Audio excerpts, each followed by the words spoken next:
Hi, everyone. I'm Mirela Ciobanu, Senior Editor with The Papers. The fine balance between fraud prevention and customer experience.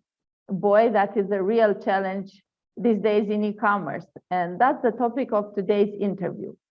Did you know that for every dollar lost for fraud, e-commerce merchants pay $3.6? On the other hand, if you add more security layers, this adds more steps and complexity to the checkout process. This drives down customer satisfaction, and yes, it increases the odds that the customer will leave and never return. Today, I'm joined by Alastair Rambo and Adam Rushbridge, two experts in fraud prevention and product development from Pink Identity. Pink Identity is a company that is specialized in the role of fraud prevention in the broader customer journey. At the end of this interview, you will know what is the impact of fraud prevention on customer experience, why it shouldn't be ignored, and how continuous monitoring and dynamic real-time decision-making help improve fraud prevention. Without further ado, let's start.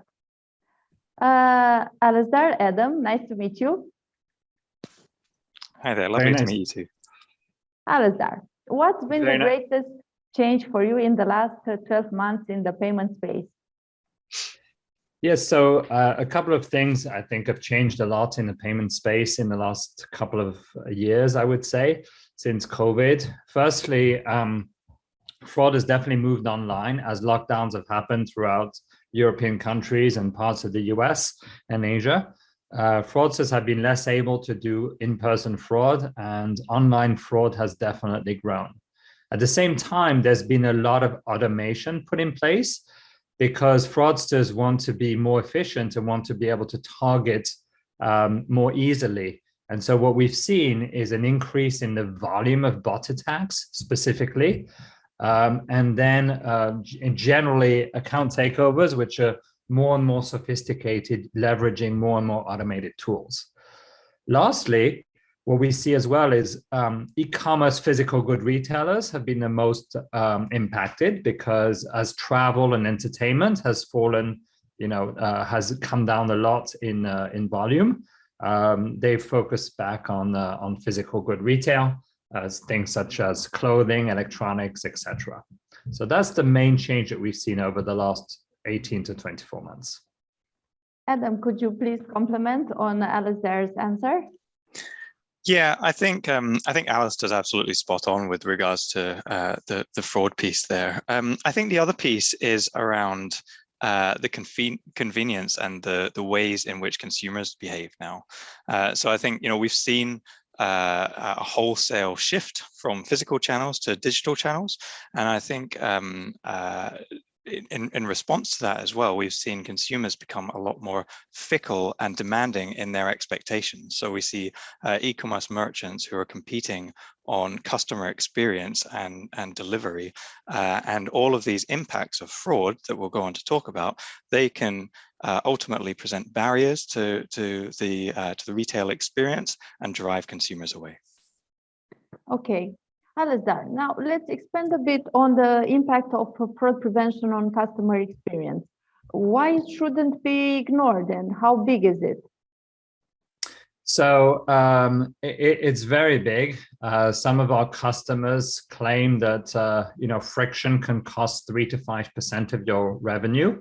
And the main frictions that we see throughout the checkout process is some kind of either an MFA or a reCAPTCHA, or lastly, a strong consumer authentication SCA, which is becoming the norm in Europe, which requires 3D Secure, which if you have a bank that doesn't have a good ACS, may result in the person not being able to actually complete that transaction.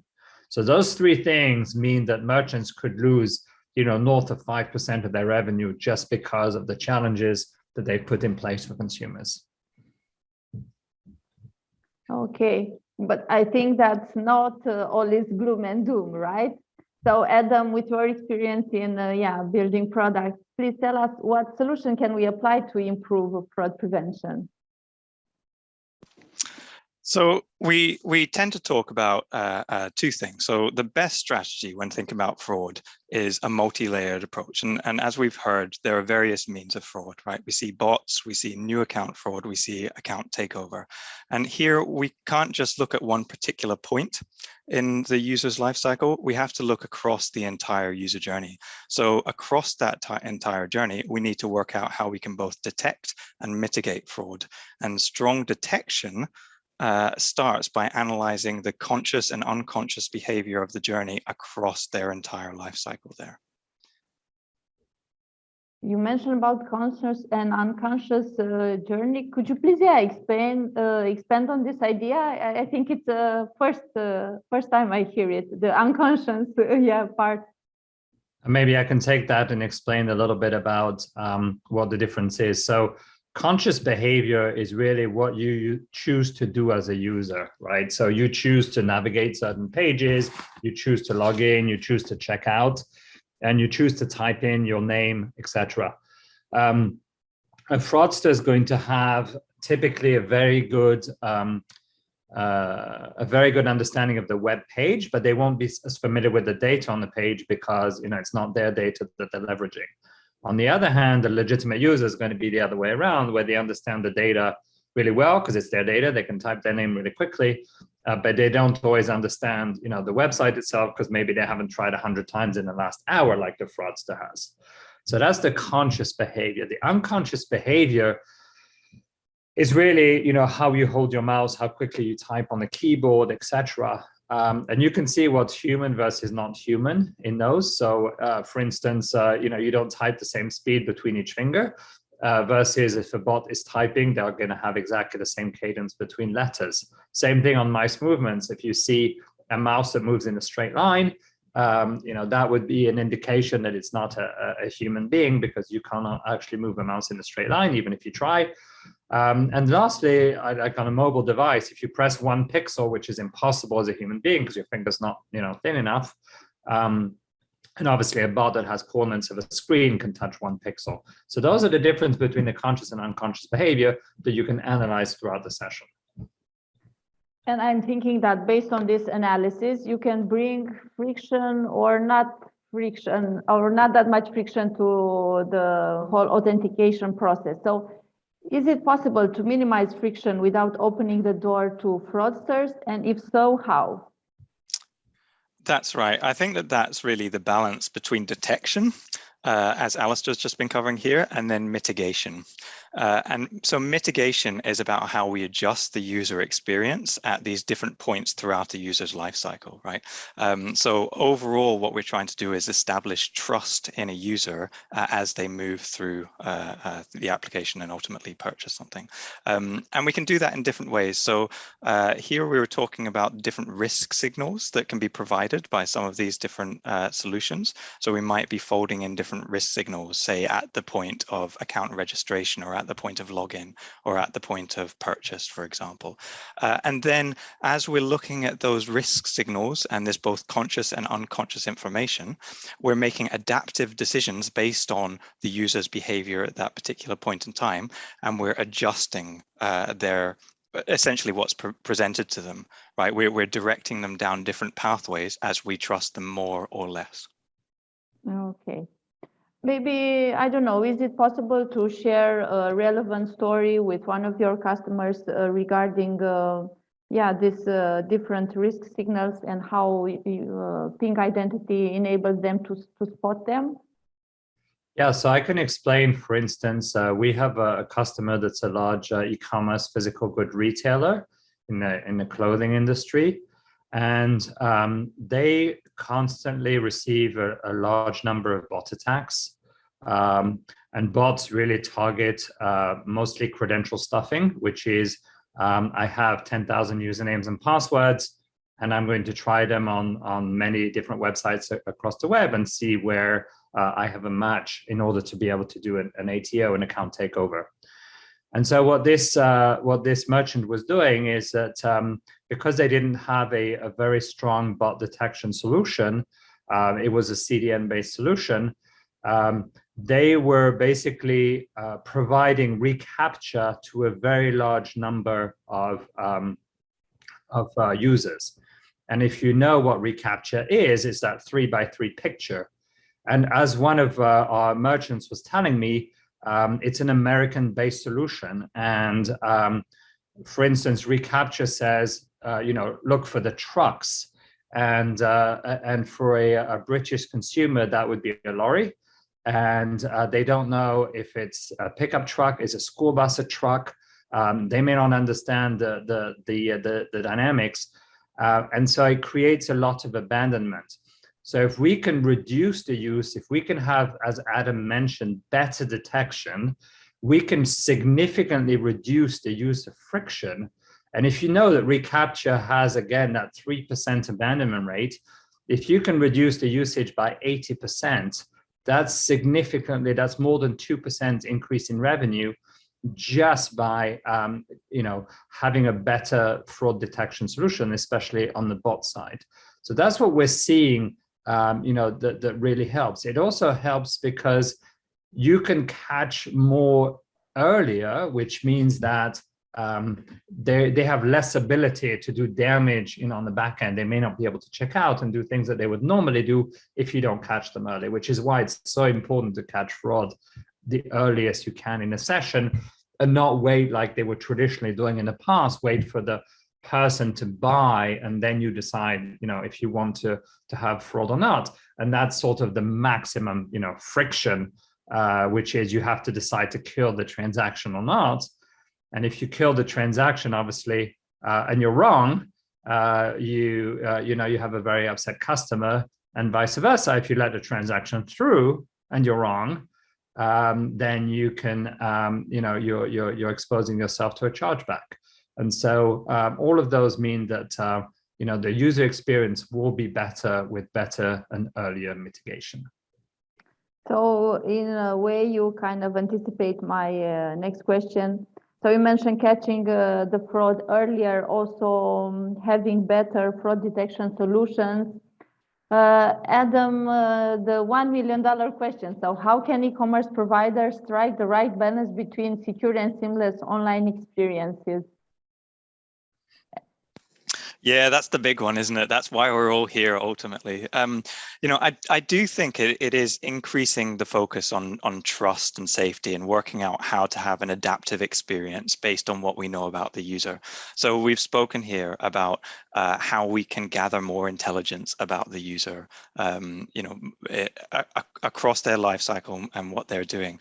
And ultimately, our ability to quickly and adaptively shape the user experience, shape the user so that they're presented with reCAPTCHAs or not presented with reCAPTCHAs based on what we know about them. We can have different organizational policies. So depending on, for example, the product category that someone's buying, right? We might be talking about high value items or items that are easy to commit fraud around, right? Like mobile phones or designer shoes and handbags, for example. Okay, these are all valuable items there. So perhaps for these items, we can identify them in a different way and direct users who are purchasing these items down a slightly higher friction path, but other legitimate users we direct down a lower friction path. So ultimately, as Alistair was describing, we can reduce our need to put barriers and friction in place at late stages and rather increase our understanding and trust in the user as they interact with our applications. Yeah. Alistair, would you like to comment before going to the last question? No, I think you hit the nail on the head. I think it's really all about that balance and not sort of having one mitigation method, which is killing the transaction, which is typically how merchants have done it. But being able to have that adaptive piece where you can actually have a response that's in line with the threat, which is the case that we advocate for today. I think the final piece that I'd add about that is that, you know, once we add in this ability to adapt, once we've got greater levels of control, both in terms of how we are detecting and mitigating, then we can start incorporating things like A/B testing of flows, for example, to see how well both the fraud logic is performing, but also how our mitigation strategies are performing, so that we can adjust these experiences quickly over time and respond to threats as they emerge. Yeah. So returning to the previous question regarding the right balance between secure and seamless online experiences, how can Ping Solutions help achieve this equilibrium between secure and great user experience in e-commerce? So one of the things also that is really important is the fact that when you are a merchant and you have multiple tools, whether there are Ping identity tools or other external tools, it's really important to be able to manage things on a centralized way so that you can have an interaction which improves the customer experience. So for instance, on the fraud side, most merchants typically right at the front have a bot solution to detect bot attacks. Then later they're going to have a device solution to fingerprint the device and make sure it's not a bad device. And then later they're going to have a transactional fraud solution, which allows them to screen the purchase transaction to decide whether or not they're going to take them. And all of those signals really need to work well together in order to provide the best user experience. And I'll pass it on to Adam to explain how that would be done. So what we've seen historically is that developers themselves would have to bury all of this logic into how these different signals were combined into code themselves. So actually, what we recognize is that we can do better than that. So we can express how these different signals want to be applied and how they complement each other, and give an overall picture of our trust level in the user by lifting that up out of code and then expressing this as policies.